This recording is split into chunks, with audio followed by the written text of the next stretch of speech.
All right, everybody, we hit on the DFS side of tonight's 11-game Major League Baseball slate earlier in the show. If you missed it, highly suggest you kind of rewind the dream stream, whatever you are watching us on, have at it. It's at the top of the show. We're going to get into the sports betting side of it now.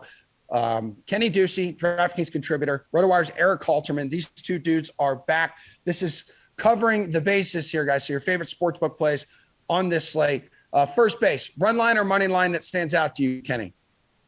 I like the Giants plus 115. This is a line that really, I don't think the Giants should be underdogs here. Even though this game is in Los Angeles, they've been playing just as well as the Los Angeles Dodgers of late, and the competition level has been higher. The Dodgers, they come in here 5 of 7 wins. They have 1 over the Marlins, 2 over the Diamondbacks, and 2 over the Colorado Rockies. Yes, in Coors Field, where the Colorado Rockies are competent. Yeah, they came back and won one, but they have injury concerns here. Mookie Betts dealing with the hip issue. Gavin Lux dealing with the hamstring issue. Both those guys status up in the air today. And if they have to, force Matt Beattie or Albert Pujols into the lineup, I don't like their chances against Kevin Gausman. He's been lights out. Is the only thing that concerns you about Kevin Gausman. He walked 5 batters last time he faced the Los Angeles Dodgers. The Dodgers' walk rate is under 9% over the last 2 weeks. They've had struggles in that department.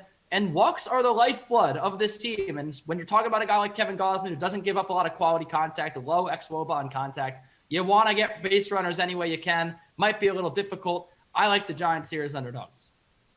All right, Erik, how about you? I'm liking the Angels over the A's. When I pulled it out to talk about it earlier, I think it was at minus 105. It seems like other people also like that because it looks like it's minus 115 now. But I still like that. I think the Angels should be clear favorites here, given the matchup between Shohei Ohtani and Cole Irvin. Talked about Ohtani in the earlier segment as one of the best DFS plays for the night. He is prone to disaster at times. That last start in June against the Yankees, couldn't finish the first inning, gave up 7 runs. But that actually goes against his recent trend. He's been more steady and reliable since the start of June. In 5 of his last 6 starts, so all but that one blow up, he's given up no more than 2 earned runs. He's only walking 7% of opposing batters since the start of June after having a pretty big walk problem early. So I'm quite confident in him, even though, again, when it goes bad, it goes really bad. On the other side, Cole Irvin, 3.65 ERA, but that's not supported by the underlying numbers. Most of the ERA estimators have him a full run worse than that. He's a low strikeout, low walk guy, which I trust when they get a lot of ground balls. You can give up a lot of contact if you don't give out free passes and keep the ball on the ground. But he doesn't keep the ball on the ground, just a 36.9% ground ball rate. So that means he's giving up a lot of contact and contact in the air. The fact that he doesn't walk guys isn't enough to make him a good pitcher on its own. So I think Angels have a pretty big advantage in the starting pitching department. They actually have been the better offense too this season. They ranked 5th by WRC Plus compared to 10th for the A's. So I think they should be more than just slight favorites here. Erik, how about second base? We're looking at a game total now. Yeah, I'm liking Cleveland, Houston over 9 runs. Looks like it was set at minus 105. I actually thought about this as maybe taking Cleveland as a big underdog, and that's because I don't really have faith in Zach Greinke at this point. 3.59 ERA, but again, all the ERA estimators about half a run worse. They're actually in a very narrow band.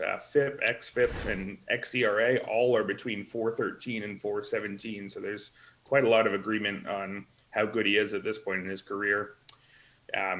He's kind of like what I just talked about with Cole Irvin, which isn't really what you want to hear from a guy with Zach Greinke's reputation.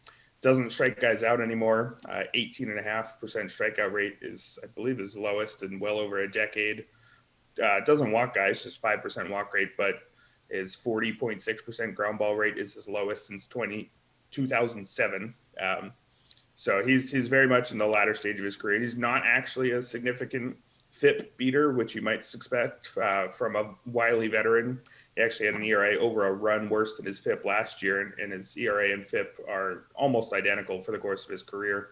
On the other side, JC Mejia, 7.42 ERA in about 30 innings, is a lot worse than he deserves. He actually does keep the ball on the ground well, has about a league average walk rate, doesn't get a ton of strikeouts. I think he's probably going to settle in as a fine back-end starter, but the Astros offense is just so good this year. that a fine back end starter isn't going to keep their run total down. The team's averaged 9.7 runs here, so that's all it takes is an average day to beat this over. And I think they should combine for maybe even an above average day here. All right, Kenny, game total. Yeah, I'll keep it quick. The under is 13-3-1 in Casey Mize starts. And yeah, the expected ERA, not looking great. But Casey Mize has just found a way to get through innings. And I don't think he's going to run into too much trouble here against the Texas Rangers, who are 28th in WRC plus over the last 2 weeks. Conversely, you have a guy in Kyle Gibson who did struggle in his last start against the Detroit Tigers, but it was his worst start of the year. He's been great other than that. And the Tigers, while they, have had some success at the plate lately, still down in the bottom third of the league in WRC plus over the last 2 weeks. I don't think it's going to be too much for Kyle Gibson to handle. And these Texas bats, man, they are really, really bad at the moment. Nick Solak can't hit the broadside of a barn. I like Casey Mize to navigate this lineup with relative ease. The under 8.5 is plus 100. I think that's a very good deal on a very, very good trend that has been very profitable this year. Kenny, as we continue to cover the bases here and look at the DK Sportsbook, third base, pitcher prop. Yeah, I like Kyle Muller over 5.5 strikeouts. This guy has 16 strikeouts over his last 2 starts, spanning 10 2/3 innings. He's got that 65 grade fastball. He's a very, very effective lefty.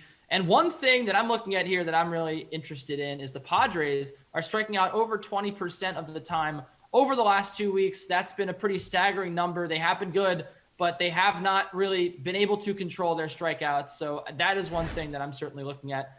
And, they also haven't been that great against left-handed pitching either. Muller has had that strikeout stuff lately in a short amount of time, and he's just going to continue to get better and better. He's got a lot of talent, and I like him to go over 5.5 strikeouts at plus money. Pitcher prop you like, Erik? Yeah, when I look at strikeout props, the first thing I do is look at who's facing the Tigers, and that would be Kyle Gibson, who Kenny just touched on. Over 5.5 is actually plus 130. And I guess I could see why it's plus money, because he's only hit that over in 7 of his 17 starts. He's not really a strikeout machine, Kyle Gibson. 21.7% strikeout rate on the season is a bit below average, but he's hit that over in his last 3 starts, averaging 8 strikeouts per start. As Kenny mentioned, one of those starts was against the Tigers, and it wasn't particularly good, but even in that one, he still struck out. I believe it was 7 batters. Tigers just strike out just way too much, 27% on the season. And so I think even a guy like Gibson can hit the over here. All right, guys, super quick on this last one here, a hitter prop. Erik, take us home. Yeah, look, some home run props on either side of the Mets-Reds game.